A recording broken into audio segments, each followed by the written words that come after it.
I'm Rickner. We're at the View Dagenham for the premiere of Essex Boys, The Law of Survival. We came up with the story and we had a screenwriter who wrote the script, and then we just worked on it after that on set. How long was that whole process from start to finish for you? Well, amazingly, it only took the screenwriter 3 days to write the script. It took us about three months to actually get the storyline approved by the distributor, and then to actually make the film 15 days. Right, so I actually worked with Stephen Smith before on a couple of other projects, and he basically came up to me and said, hey, I've got this great role for you, it's gritty, it's real, would you like to do it? He handed me a script and I just fell in love with it, so that was it. I was in love with it from day one.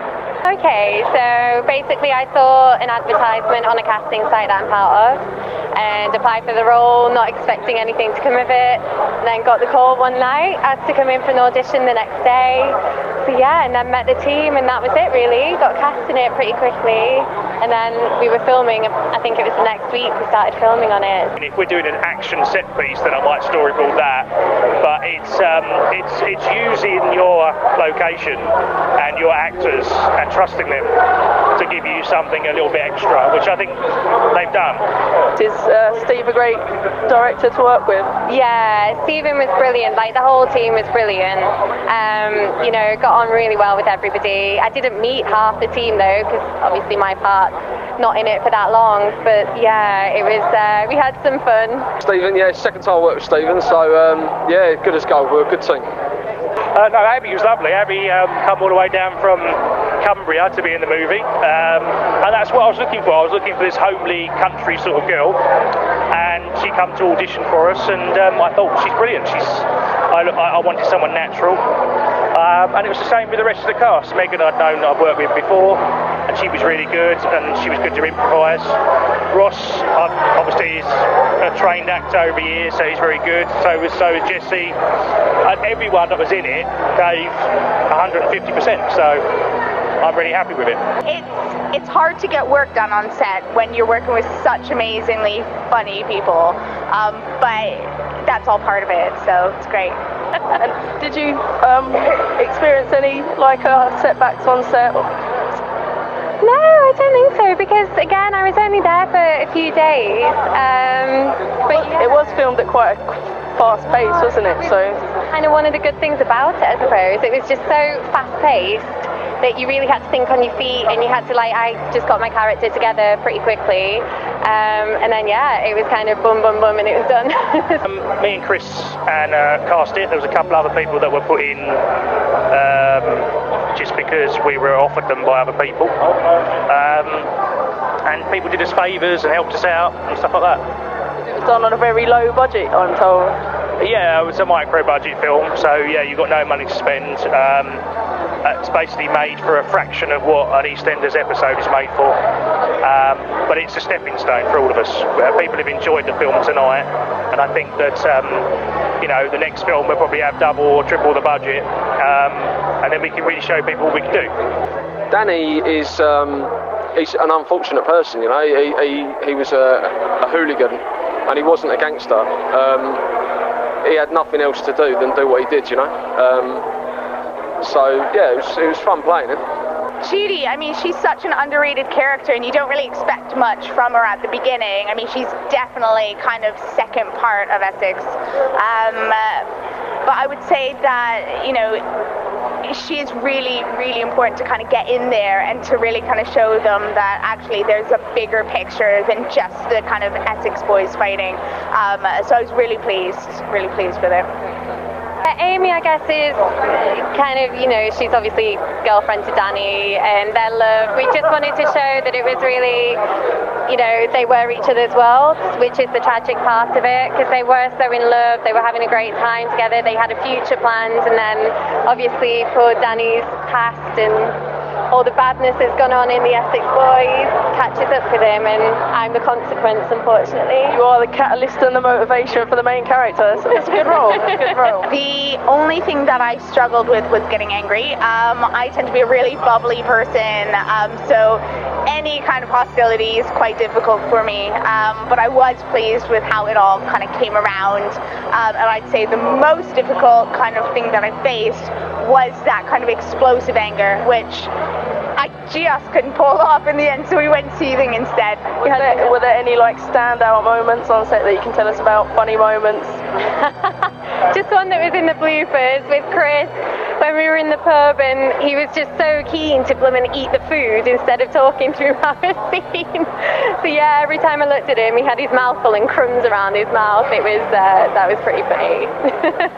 The funniest moment for me, which they so luckily showed in the bloopers tonight, was when I told Mark Arden to stop looking at me because I couldn't focus on set. So it was definitely a funny thing that happened. Absolutely loved it. But yeah, that moment will probably haunt me for the rest of my life. Are you a sort of like improviser with a camera? I think it depends on the budget of the film. I think if we know we've got specific set pieces we've got to create, then we have to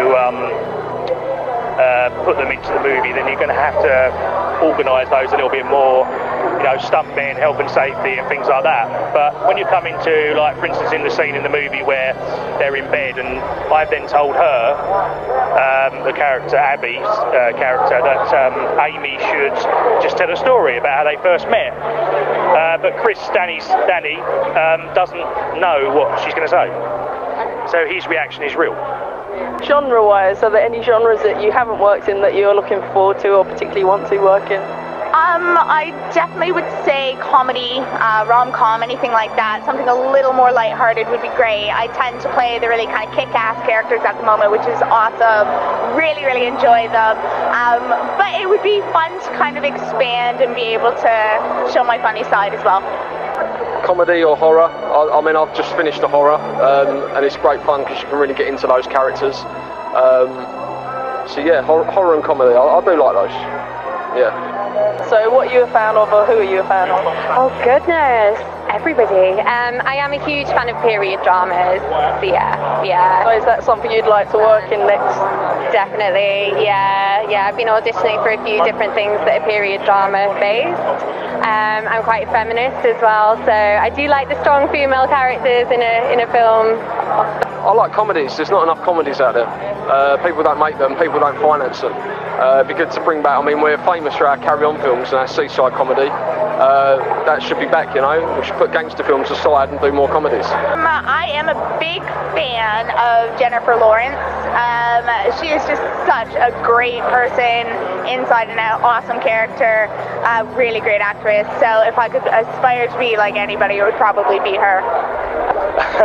Well, the people that I brought up, I mean, when I saw Jaws when I was very young, that really took my breath away. And again, finding out later how long it took to actually make, I think over 120 days, you think, well, nowadays they do it by computer. They did it all by hand. It's all practical effects.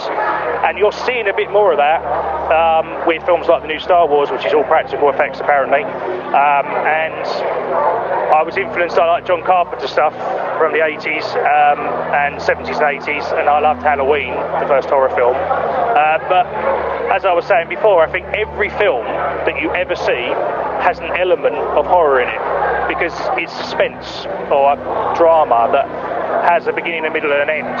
And if you can tell a story and you can get the audience believing in the characters, then it makes it so much more fulfilling for the end, whether it's horror, whether it's drama, whatever it is. I'm actually going to be part of a feature film called Taken and Driven Away, or TDA, which I'm really excited about. I'm going to be playing the role of Amanda. I can't tell you much with it, but again, it's a very gritty character.